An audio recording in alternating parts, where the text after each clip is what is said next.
ही कारवाई कशामुळे केली आहे आणि किती दिवसांपासून ही नोटीस दिली होती आणि कारवाई होत नव्हती? आज या ठिकाणी पनवेल महानगरपालिकेच्या अनधिकृत विभागाच्या माध्यमामधून या ठिकाणी प्लॉट नंबर 217मध्ये जे काय अनधिकृत बांधकाम होतं त्याचं निष्कासित करण्याची कारवाई करण्यात आलेली आहे, ज्यामध्ये या अनुषंगाने एक जनहित याचिका दाखल झाली होती मुंबई हायकोर्टामध्ये.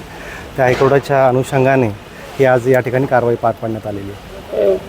कोणी ही याचिका दाखल केली होती आणि ही जागा कशासाठी होती? ही जी जनहित याचिका दाखल करण्यात आली होती ती येशू सेरिब्रल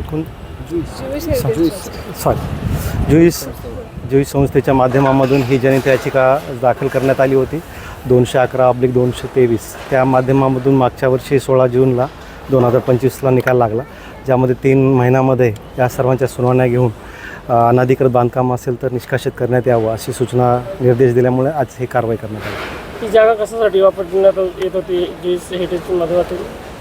त्यांच्या म्हणण्यानुसार इथे त्यांचं कब्रस्थान म्हणजे जे काही अंत्यसंस्कार करण्याची जागा होती असं त्यांचं म्हणणं आहे. किती वर्षापासून हा मॅटर कोर्टमध्ये होता आणि आज निकाल? हे 2023मध्ये जनहित याचिका दाखल करण्यात आली होती, ज्यामध्ये मागच्या वर्षी 2025ला याचा निकाल लागला. किती घरं होते जी कारवाई झाली? हे साधारण 9 घरं होते. 9 घरांवर ही कारवाई करण्यात आली.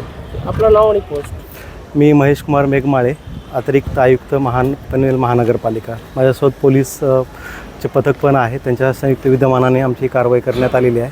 आमचे आयुक्त मंगेश चितळे साहेब यांच्या पण यामध्ये आदेश असल्यामुळं ही आज कारवाई पार पाडण्यात आली.